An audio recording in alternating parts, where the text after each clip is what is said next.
नमस्कार YouTube family, cook with Sonali मराठीजमध्ये तुम्हा सर्वांचे खूप खूप स्वागत. तर आज आपण बनवणार आहोत अगदी बेकरीमध्ये मिळतात असे रसरशीत गुलाबजाम. पण हे गुलाबजाम आपण गुलाबजाम प्रेमिक्सपासून न बनवता रव्यापासून बनवणार आहोत. तुम्ही एकदा ही रेसिपी नक्की ट्राय करा, तुम्हाला नक्की आवडेल. रेसिपी संपूर्ण टिप्ससह मी तुमच्यासोबत इथे शेअर केलेली आहे. तर व्हिडिओ कुठेही स्किप न करता संपूर्ण रेसिपी तुम्ही इथे पहा. तुम्ही ते पाहू शकता. अगदी रसरशीत असे हे गुलाबजाम बनले गेले आहेत. करायला एकदम सोपे आहेत. अगदी कोणीही बनवू शकेल. नवशिकेही अगदी पहिल्यांदा बघितल्या बनवतील इतकी ही रेसिपी सोपी आहे. चला तर सुरुवात करूया. गॅसवर कढई गरम करून घेतले, त्याच्यामध्ये पाऊण वाटी रवा घेतला आहे. रवा तुमच्याकडे जर मोठा असेल तर थोडासा मिक्सरला फिरवून घ्या, नाहीतर जर एकदा आपण चिरोटी बनवायसाठी रवा वापरतो तो वापरला तर चालेल. मंद आचेवर आपल्याला 5 ते 7 मिनटं रवा छान भाजून घ्यायचा आहे. आता 5 ते 7 मिनटं इथे छान रवा मी भाजून घेतलेला आहे. आता याच्यामध्ये 1-2 चमचे तूप घातलेला आहे. तूप घातल्यानंतर पुन्हा 2 ते 3 मिनिट छान असा रवा भाजून घ्यायचा आहे. जितका आपण रवा हा असा छान भाजून घेऊ तितकेच आपले गुलाबजाम अगदी मऊसूत आणि छान रसरशीत बनतात. आता याच्यामध्ये इथे मी पाऊण वाटी दूध घेतलेलं आहे. त्यातील थोडं घालत व्यवस्थित असं मिक्स करून घेऊया. तर इथे तुम्ही पाहू शकता अगदी या पद्धतीने आपल्याला हे मिश्रण बनवून घ्यायचं आहे. छान असं दुधामध्ये हे मिश्रण शिजवून व्यवस्थित असं घट्टसर गोळा होईल इथपर्यंत आपल्याला हे शिजवायचं आहे. मला हे मिश्रण भिजवण्यासाठी इथं मला पूर्ण 1 वाटी दूध लागलेलं आहे. मी सुरुवातीला पाऊण वाटी घेतलं होतं, नंतर थोडंसं पाव वाटी वाढवलेलं आहे. तर आता आपण हे मिश्रण जे आहे ते एका ताटामध्ये काढून घेऊया आणि थंड करून घ्यायचं आहे. सर्व मिश्रण व्यवस्थित काढून घेतल्यानंतर थोडंसं ते पसरून घेऊन आपल्याला हे मिश्रण गार करून घ्यायचं आहे. मिश्रण थंड होतं आहे तोपर्यंत आपण पाक बनवायला घेऊया.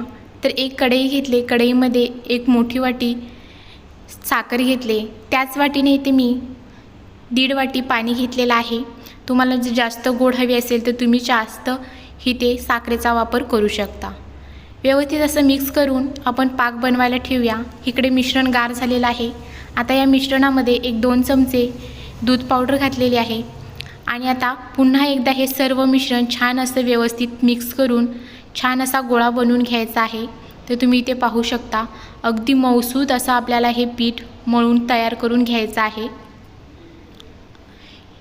इथं पीठ आता आपला मळून झालेला आहे.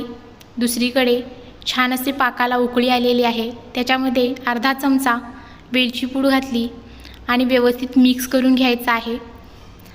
आणि आता आपण हा पाक गार होण्यासाठी असाच बाजूला ठेवून देऊया. आता जे रव्याचं मिश्रण मळून ठेवलं होतं ते पुन्हा अर्ध्या मिनटासाठी व्यवस्थित असं मळून घेऊया, जेणेकरून ते अगदी मऊसूत असं बनेल. अर्धा मिनटं व्यवस्थित असं हे पीठ मळून इथे मी एक गोळा बनवून घेतलेला आहे. आता ह्याच्यातील थोडंसं पीठ घेऊन आपल्याला ज्या आकाराचे गुलाबजाम बनवायचे आहेत त्या पद्धतीने तुम्ही हव्या त्या आकारामध्ये बनवू शकता. तर इथे मी गोल न बनवता ह्याला एक वेगळा शेप देणार आहे. तुम्हाला जर गोल बनवायचे असतील तर तुम्ही गोलही हे गुलाबजाम बनवू शकता. तर तुम्ही इथे पाहू शकता मी या पद्धतीने इथे हे गुलाबजाम बनवून घेतलेले आहेत. याच पद्धतीने आपल्याला संपूर्ण गुलाबजाम बनवून घ्यायचे आहेत. आता हे बनवलेले गुलाबजाम एका प्लेटमध्ये ठेवून देऊया आणि बाकीचे ही गुलाबजाम याच पद्धतीने बनवून घेऊया. तर सुरुवातीला आपण काय करायचं, थोडासा पिठाचा गोळा घेऊन दोन्ही हाताने थोडंसं मळून घ्यायचं, म्हणजे तो अजून मऊ होतो आणि त्यातला आपल्याला आकार द्यायला सोपे पडते. अगदी पटकन हा आकार बनला जातो. तर बघा याच पद्धतीने मी संपूर्ण इथे गुलाबजाम बनवून घेतलेले आहेत.